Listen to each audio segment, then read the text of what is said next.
যাৰ যাৰ এই সংসাৰ সাগৰ পাৰ হ'বলৈ ইচ্ছা আছে, এই ভৱসিন্ধু তৰিবলৈ ইচ্ছা আছে, এতিয়াই এই ৰামকৃষ্ণ নামৰ নাৱত উঠি লোৱা।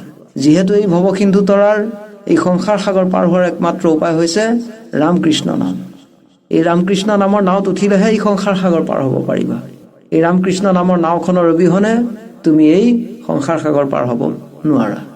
এই পৃথিৱীত যিমানবোৰ মহাপাপী আছে, এই সকলোবোৰ মহাপাপীয়েই এই ৰামকৃষ্ণ নামৰ নাৱত উঠি এই সংসাৰ সাগৰ পাৰ হৈ পৰম পদ প্ৰাপ্ত কৰিছে।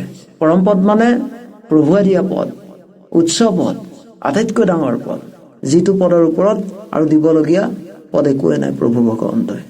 এই পৰম পদ পোৱাৰ যদি অভিলাষ আছে, তেন্তে এতিয়াই ৰামকৃষ্ণ নামৰ নাৱত উঠি লোৱা।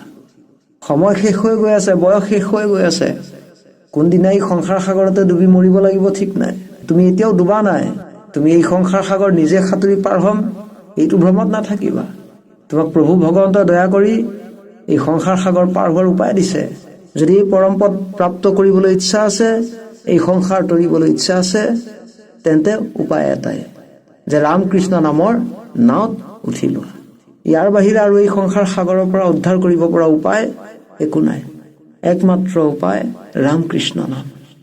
তুমি চোৱাচোন যে এই ৰামকৃষ্ণ নাম লৈ তুমি সংসাৰ সাগৰ তৰিবও পাৰিবা আৰু পৰম পদো প্ৰাপ্ত কৰিব পাৰিবা। জানি লোৱা যে তোমাক প্ৰভুৱে কৃপা কৰিলে, তোমাক দয়া কৰিলে। এবাৰ এই সংসাৰ সাগৰ পাৰ হোৱাৰ পাছত দ্বিতীয়বাৰ আৰু এই সংসাৰ সাগৰলৈ দুনাই ঘূৰি আহিব নালাগে।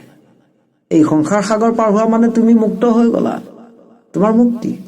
তুমি এই সংসাৰ সাগৰত দ্বিতীয়বাৰ আহি আৰু ডুবি ডুবি মৰিব নালাগে। দুখ, ক্লেশ, অশান্তি এইবোৰ ভুগিব নালাগে। ডাইৰেক্ট তুমি ভগৱন্তৰ ধামত, ভগৱন্তৰ কাষত। ভগৱন্তক প্ৰাপ্ত কৰাৰ পাছত আৰু তোমাৰ কি প্ৰাপ্ত কৰিব লগা থাকিল? হৈ গ'ল, তোমাৰ জীৱন সফল হৈ গ'ল। জানি লোৱা যে তোমাক প্ৰভুৱে কৃপা কৰিলে, তোমাক দয়া কৰিলে। এনে এজন দয়াময় কৰুণাময় সদানন্দ সনাতন প্ৰভু কৃষ্ণ আমাৰ হৃদয়তে আছে।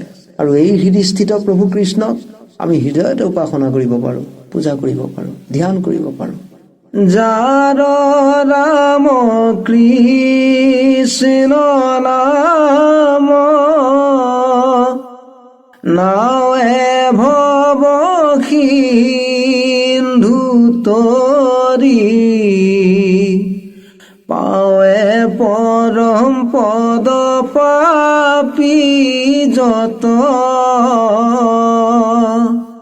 সদানন্দ সনাতন হেলয় কৃষ্ণক সদা উপাসা কৰোঁ হৃদয়ত ৰাম উপাসা কৰোঁ হৃদয়ত।